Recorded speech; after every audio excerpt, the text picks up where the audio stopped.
మునుపెన్నడి లేని ప్రేమ ఒలకబోస్తున్నాడు లోకేష్ బాబు విజయమ్మ గారి పట్ల. నిన్నటి దినం విజయమ్మ గారి జన్మదినం అయితే ట్వీట్ చేసినాడు ఆయన. వైఎస్ విజయమ్మ గారికి జన్మదిన శుభాకాంక్షలు. మీరు మరింత ఆరోగ్యాన్ని, ఆయుష్ను, మానసిక శాంతిని కలిగి సంతోషంగా జీవించాలని చెప్పి ట్వీట్ చేసినాడు ట్విట్టర్లో. ఏమది ఉన్నట్టుండి ఇంత ప్రేమ మునిపెన్నడూ లేదే.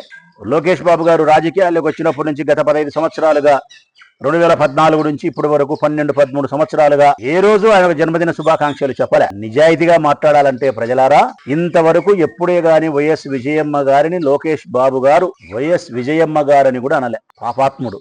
వైఎస్ విజయ అని సంబోధించినాడు. అమ్మను పిలిచినట్టు పిలిచలే, పెద్దావిడను పిలిచినట్టు పిలిచలే, ఒక మహిళను సంబోధించినట్టు సంబోధించలే, ఒక ఫ్రెండ్ను మాట్లాడినట్టు మాట్లాడినాడు. నీ వయస్సు ఎంత, ఆమె వయసు ఎంత? ఎందుకు మరి గతంలో వైఎస్ఆర్ విజయ సంబోధించిన నీవు ఈరోజు విజయమ్మ గారి పట్ల ఇంత ప్రేమను ఒలకబోస్తున్నావు? దానికి కారణం జగన్మోహన్ రెడ్డి గారి పట్ల వ్యతిరేకతా భావాన్ని కలిగి ఉన్నారు కాబట్టి, తల్లి చెల్లి కుటుంబ కలహాలు ఉన్నాయి కాబట్టి, ఆ కుటుంబంలో ఉండబడిన కలహాలను మన రాజకీయ స్వార్థాలకు వాడుకోవాలా, అంతే, ఏం లేదు. ఒకే ఒక కారణమే. రాజనీతి శాస్త్రం ప్రకారము శత్రువు మిత్రుడు అంటారు. కానీ ఇక్కడ తల్లి శత్రువు ఎప్పటికీ కాదు, చెల్లి ఎప్పటికీ శత్రువు కాదు, తాత్కాలికమే. మీ కుటుంబ కలహాలే అంటారు, దీన్ని శత్రుత్వం అనరు. కానీ మీరు శత్రుత్వం చేయాలనుకున్నారు, శాశ్వతంగా వారికి ఎడబాటును కలిగించాలనుకున్నారు. మీరు జగన్మోహన్ రెడ్డి గారికి వారి తల్లిని, జగన్మోహన్ రెడ్డి గారికి వారి చెల్లికి శాశ్వతంగా ఎడబాటు కలిగించాలా, దూరం చేయాలా. జగన్మోహన్ రెడ్డి గారిని వారి నుంచి, తల్లి నుంచి, చెల్లెల నుంచి దూరం చేయాలంటే మీరు దగ్గరైనట్టు నటించాలా. అవసర నిమిత్తం గౌరవం, అవసర నిమిత్తం కపట తల్లి ప్రేమ. నాడు వైఎస్ విజయ, నేడు వైఎస్ విజయమ్మ గారికి జన్మదిన శుభాకాంక్షలు.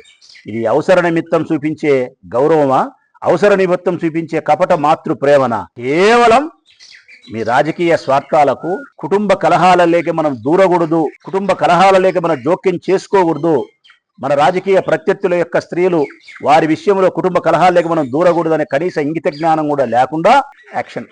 ఇంకా దారుణం ఏంటంటే ప్రజలారా, మేము మర్చిపోయిండం, రాజశేఖర రెడ్డి నన్ను ప్రేమించే వాళ్ళం. మేము జగన్మోహన్ రెడ్డి గారి కోసం జీవితాన్ని ఆయన కోసమే నడిచేవాళ్ళం. ఆ కుటుంబం పట్ల అంత ప్రేమ కలిగిన వాళ్ళం కాబట్టి మాకు రాజశేఖర రెడ్డి అన్న శ్రీమతి వైఎస్ విజయమ్మ అనే భావన మాలో ఉన్నంత వరకు చాలా సంఘటనలు మేము మర్చిపోం. అందులో ఒక సంఘటన 2014-19 కాలంలో చంద్రబాబు నాయుడు గారు ముఖ్యమంత్రిగా ఉండే సందర్భంలో విజయమ్మ గారు ప్రయాణిస్తున్నటువంటి వెహికల్ను ఆపి, ఒకసారి విజయవాడకు వచ్చేటప్పుడు ఒక చెక్ పోస్ట్ అదే పనిగా పెట్టి ఆపి, ఏదో కారణాలు ఉన్నాయి అప్పుడు ఆపి, ఆమె కారును సోదా చేస్తారు. చంద్రబాబు నాయుడు ముఖ్యమంత్రి అప్పుడు. ఆమె కారును సోదా చేసే క్రమంలో కారు ఆమె దిగితే, కారులో ఉండే ఆమె సూట్ కేసును బయట పెట్టి, సూట్ కేసును ఓపెన్ చేయించి పోలీసుల చేతిలో ఉండే స్టిక్ ఏమైతే ఉంటుందో, లాఠీ, ఆ లాఠీతో బట్టలను కదిలిచ్చి ఆమె దుస్తులను కట్టెతో తీసినారు. ఇట్లా హృదయ విదారకమైనటువంటి ఆ సన్నివేశాన్ని నా బుందిలో ప్రాణం ఉండగానే మర్చిపోను. నేనే కాదు, రాజశేఖర రెడ్డిని ప్రేమించే వాళ్ళు ఎవరు మర్చిపోరు. షర్మిలమ్మ మర్చిపోయింది, మేము మర్చిపోం. రాజశేఖర రెడ్డి శ్రీమతికి సంబంధించి తల్లితో సమానురాలైనటువంటి ఆమెను, రాజకీయాలకు సంబంధం లేని మనిషిని సోదా చేసి సూట్ కేసు ఓపెన్ చేసి లాఠీతో తీస్తారా? ఇంతటి అవమానాన్ని ఆమెకు చేసి ఈ పొద్దు జన్మదిన శుభాకాంక్షలు చెప్తారా? ఆత పెట్టేది మీరే, పూత పూసేది మీరే. ఎన్న పూస. మీ ఉద్దేశం ఒకటే, రాజశేఖర రెడ్డి గారి యొక్క కుటుంబానికి మానసిక శాంతి ఉండకూడదు, వారి ఇంట్లో ఎప్పుడే గాని ఆనందమే ఉండకూడదు. ఇది చంద్రబాబు నాయుడు కుటుంబం యొక్క లక్ష్యం. రాజశేఖర రెడ్డి బతికున్నంతసేపు ఏం చేయలేకపోయినాం, రాజశేఖర రెడ్డి మరణించిన తర్వాత అయినా ఆ కుటుంబంలో శాంతి లేకుండా చేయాలా, ఆనందం లేకుండా చేయాలా, వారి సంతోషాన్ని దూరం చేయాలా, వారి సంసారాన్ని చిన్నాభిన్నం చేయాలా. దీనికే ఇప్పుడు మీరు అమ్మకు జన్మదిన శుభాకాంక్షలు చెప్పినారు. ఈ జన్మదిన శుభాకాంక్షలు చెప్పడం వలన అమ్మకు సంతోషం కలుగుతుంది ఆ ప్రజలారా? లోకేష్ అనే వ్యక్తి జన్మదిన శుభాకాంక్షలు చెప్పడం వల్ల ఆమెకు సంతోషం కలగదు, మానసిక అశాంతి కలుగుతుంది. కారణం, నా కొడుకును వ్యతిరేకించే వాళ్ళు, నా కొడుకు రాజకీయ ప్రత్యర్థులు, నా కొడుకును, నా భర్తను హీనంగా మాట్లాడే వాళ్ళు ఈరోజు నాకు జన్మదిన శుభాకాంక్షలు చెప్తానారు అంటే, పోలీసుల లాఠీతో గడ్డకు తీసి అవమానం చేసిన వాళ్ళు, విజయాన్ని సంబోధించిన వాళ్ళు ఈరోజు జన్మదిన శుభాకాంక్షలు చెప్తున్నారంటే నా కొడుకును నాకు నా కొడుకుకు దూరం చేయాలనే కదా. ఇట్లా చెప్పడం వల్ల నా కొడుకు మరింత అనుమానిస్తాడు కదా, దీనివల్ల మా కుటుంబంలో కలహాలు మరింత పెరుగుతాయి కదా, మానసిక అశాంతి ఏర్పడుతుంది తప్ప ఆ అమ్మకు సంతోషం కలుగుతుందే? మీ ఉద్దేశం ఒకటే, మీ రాజకీయ స్వార్థాలకు ఏ కుటుంబానైనా వాడుకుంటారు. ఒకవేళ నిజంగా నువ్వు మంచోడివి, రేపొద్దున వాళ్ళు మాట్లాడతారు, ఏందబ్బా ఇట్లా మాట్లాడినాడు రాచమల్లు, మా రాజకీయ ప్రత్యర్థి అయిన జగన్మోహన్ రెడ్డి గారి తల్లి గారికి జన్మదిన శుభాకాంక్షలు చెప్తే తప్పనడం లేదు లోకేష్ బాబు. ఒప్పే.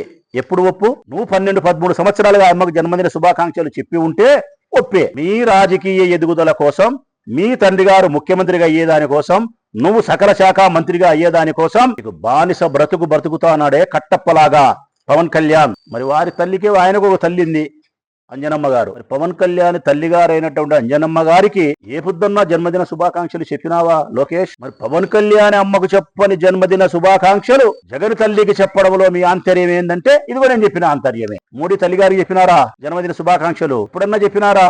మీ కూటమికి నాయకుడు, ఈ దేశ ప్రధానమంత్రి మోడీ వాళ్ళ అమ్మగారికి అంతెందుకు లెబ్బా?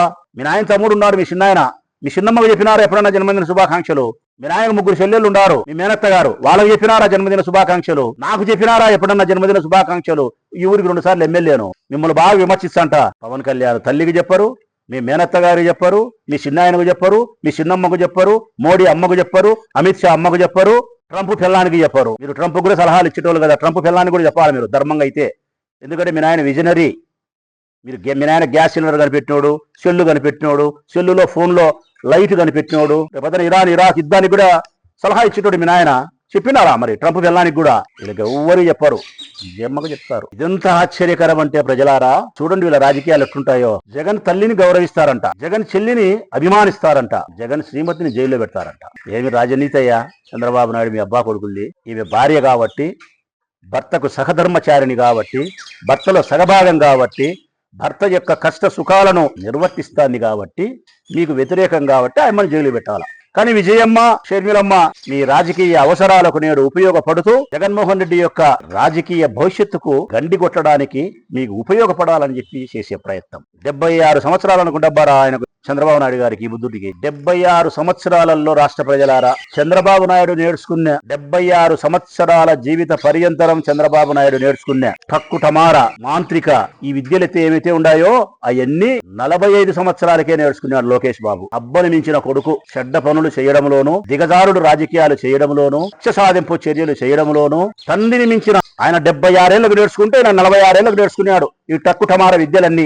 ఇదో ఇట్లాంటి ఈ పనికిమాలిన విద్యలన్నీ, ఈ కుటుంబ కలహాలకి దూరకూడదన్నా దూరేది, కుటుంబాలను చిన్నాభిన్నం చేసే ప్రయత్నము, అన్నకు తల్లి కాకుండా తల్లికి కొడుకు కాకుండా, అన్నకు చెల్లెలు కాకుండా చెల్లెలకు అన్న కాకుండా, ఎన్ని పనికిమాలిన బుద్ధులు రాష్ట్ర ప్రజలన్నీ గమనిస్తా ఉంటారు మీరు చేస్తా ఉండేది. మీరు నేర్చుకునేది ఏంటంటే నాకు తెలిసినంత వరకు పిహెచ్డి చేసినారు, మీరు చేసినారు పిహెచ్డి. దేంట్లో పిహెచ్డి చేసినారంటే మీరు చేసే ఏ పనికిమాలిన తప్పులైనా ఇతరుల మీదకు నెట్టేసి ఇతరులను అపవిత్రులుగా చూపించే విషయంలో మీరు పిహెచ్డి చేసినారు. అందులో భాగంగానే ఈ రాష్ట్రంలో గత 20-25 సంవత్సరాలుగా రాజకీయాలు నడుస్తున్నాయి. రాజశేఖర రెడ్డి కాలంలో చంద్రబాబు నాయుడు చేసినది అయ్యే, రోసయ్య కాలంలో చేసినది అదే, కిరణ్ కుమార్ రెడ్డి కాలంలో చేసినది అదే, నేదురమల్లి జనార్దన్ రెడ్డి, కోట్ల విజయభాస్కర్ రెడ్డి, రాజశేఖర్ రెడ్డి, జగన్మోహన్ రెడ్డి మీ తండ్రి చేసిన రాజకీయాలు అవే. ఆయన 76 ఏళ్లకు నేర్చుకుంటే నువ్వు 46 ఏళ్లకే నేర్చుకొని ఈ టక్కుటమార విద్యలన్నీ ప్రదర్శిస్తా ఉన్నావు.